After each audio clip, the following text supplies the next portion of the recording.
Hi everyone, I hope everyone is doing fine. So let's start today's lecture. In this lecture we are going to discuss about preemptive longest job first, or we can say longest remaining time first. Longest remaining time first. Okay, so this is a preemptive mode.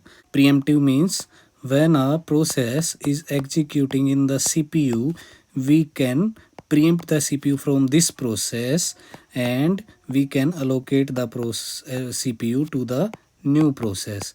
This means we are operating in a preemptive mode. So let's see this with an example.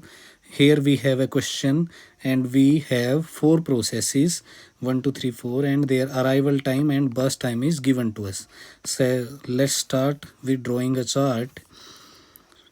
Let's start with the zero. See क्या कोई process zero के ऊपर system के अंदर entry की है? नहीं. First process I वो 1 के ऊपर आई, सेकंड आई 2 के ऊपर, 3 आई 3 के ऊपर एंड 4 आई 4 के ऊपर. सो जीरो से लेके 1 तक का टाइम सीपीयू आपका आइडल है. So let's start with the first unit of time. P1 को सीपीयू अलोकेट हुआ.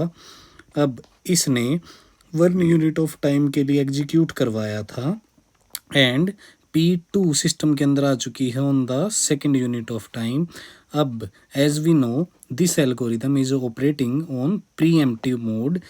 We can see that burst time of first job is remaining now 1 second and longest job till this time is P2, which have 4 unit of burst time. So we will allocate the CPU to the P2.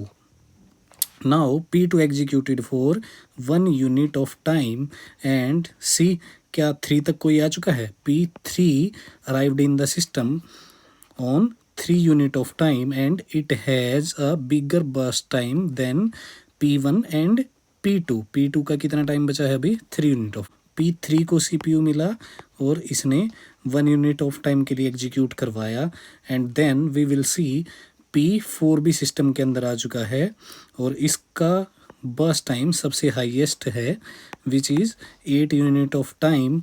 So we will allocate the CPU to P4. Now it will execute for 1 unit of time and remaining time will be 7 unit of time. देखो अब क्या P4 ही सबसे बड़ी है जिसका burst time सबसे ज़्यादा है?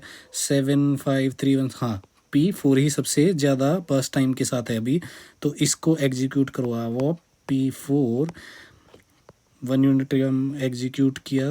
अब इसका टाइम बचा 6. P4 ने फिर से एक बार एग्जीक्यूट किया. अब इसका टाइम बचा है 5 एंड अब देखो P3 एंड P4 का रिमेनिंग टाइम इक्वल है. So we will allocate the CPU to P3 on the basis of arrival time. पहले कौन आया उसके बेसिस पे हमने CPU allocate करवा दिया है P3 को. सो P3 ने 1 यूनिट टाइम ऑफ एग्जीक्यूट करवाया एंड इसका रिमेनिंग टाइम अब है 4. अब फिर से देखो बर्स्ट टाइम किसका ज़्यादा है? P4 का. P4 को CPU मिला, इसने 1 यूनिट ऑफ टाइम के लिए एग्जीक्यूट करवाया. अब इसका रिमेनिंग टाइम है 4. अब देखो किसका बर्स्ट टाइम ज़्यादा है? अब दोनों का P3 एंड P4 का बर्स्ट टाइम सेम है.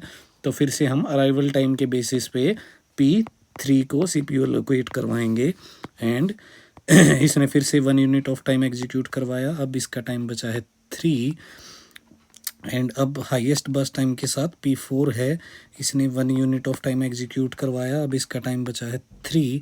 अब 3 के साथ देखो P2 का बर्स्ट टाइम भी 3 है, P3 का बर्स्ट टाइम भी 3 है एंड P4 का बर्स्ट टाइम भी 3 है.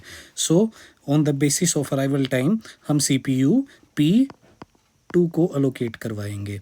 तो P2 ने 1 यूनिट ऑफ टाइम एग्जीक्यूट करवाया एंड अब इसका रिमेनिंग टाइम है 2. अब 3 के साथ P3 है एंड P4 है. अराइवल टाइम के बेसिस पे P3 को CPU मिला, इसने 1 यूनिट ऑफ टाइम एग्जीक्यूट करवाया एंड इसका रिमेनिंग टाइम है अब 2 सेकेंड्स. अब P4 सबसे हाईएस्ट बर्स्ट टाइम के साथ है तो P4 को CPU मिला. अब इसका highest remaining time is equal to 2. अब फिर से देखो, P2 P3 P4 सबका बस टाइम सेम है, तो अब अराइवल टाइम के बेसिस पे P2 को CPU मिला, P2 को CPU मिला and 1 unit of time execute करवाने के बाद इसका टाइम बचा है अब 1 सेकेंड का। नेक्स्ट मिला P3 को which is having 2 units of time, P3 को मिला 1 यूनिट ऑफ टाइम एग्जीक्यूट करवाया इसने एंड इसका रिमेनिंग टाइम है 1। नेक्स्ट बचा है आपका हाईएस्ट बस टाइम के साथ P4, इसको CPU अलोकेट हुआ and it executed for 1 unit of time, अब इसका रिमेनिंग टाइम है 1। अब देखो सारी प्रोसेस का बस टाइम रिमेनिंग है 1 1 1 एंड 1। सो अराइवल टाइम के बेसिस पे सबसे पहले CPU मिलेगा, P1 को एग्जीक्यूट करवाया इसने 1 unit of time, remaining burst time is equal to 0। Next मिला P2 को, इसने 1 यूनिट ऑफ टाइम एग्जीक्यूट करवाया and remaining time is equal to 0। Next CPU मिला P3 को, इसने 1 यूनिट ऑफ टाइम एग्जीक्यूट करवाया and its remaining time is equal to 0। And next turn आया P4 का, इसने एग्जीक्यूट करवाया for 1 unit of time and its burst time remaining is equal to 0। So this is clear to you. Now let's fill out the table with completion time. So P4 ने सबसे last में complete किया है, तो P4 का completion time is equal to 24। उसके बाद complete किया P3 ने 20 यूनिट ऑफ टाइम के ऊपर, P2 ने उसके बाद कंप्लीट किया 19 यूनिट ऑफ टाइम के ऊपर एंड उसके बाद कंप्लीट किया है 18 के ऊपर P1 ने। सो कंप्लीशन टाइम हमने कैलकुलेट कर लिया है। Now let's calculate turn around time. Turn around time के लिए हम क्या करेंगे, फॉर्मूला याद करो, completion time minus arrival time. एक प्रोसेस किस टाइम के ऊपर आपके सिस्टम के अंदर एंट्री की और किस टाइम के ऊपर उसने कंप्लीट किया और वो सिस्टम से बाहर चली गई, इन दोनों का टाइम डिफरेंस का गैप है जो उसको हम बोलते हैं टर्न अराउंड टाइम। एक प्रोसेस ने कितना टाइम स्पेंड किया है आपके सिस्टम के अंदर। सो let's calculate turn around time of P1। Completion time is 18 and ये आया था 1 यूनिट ऑफ टाइम के ऊपर, तो difference is equal to 17। P2 ने कंप्लीट किया 19 यूनिट ऑफ टाइम के ऊपर एंड ये आया था 2 यूनिट ऑफ टाइम के ऊपर, so its turn around time is equal to 17। P3 ने कंप्लीट किया 20 के ऊपर और ये आया था 3 यूनिट ऑफ टाइम के ऊपर, so turn around time is equal to 17। And P4 completed on 21 and arrived at 4, so give difference is equal to 17। Okay, यहाँ तक क्लियर है सबको। Let's calculate waiting time. Waiting time का formula याद करो, turn around time minus burst time. एक process ने total कितना टाइम स्पेंड किया आपके सिस्टम के अंदर माइनस उसको एक्चुअल में कितना टाइम चाहिए था, तो दोनों का difference is equal to waiting time, उसने कितना यूनिट ऑफ टाइम वेट किया है। So let's calculate turn around time of P1 is equal to 17 minus burst time is equal to 2 which is equal to 15। P2 का देखो 17 minus 4 is equal to 13। P3 का देखो 17 माइनस 6 is equal to 11 and P4 का है 17 माइनस 8 is equal to 9। I hope यहाँ तक सबको क्लियर है। So let's calculate average turn around time and average waiting time.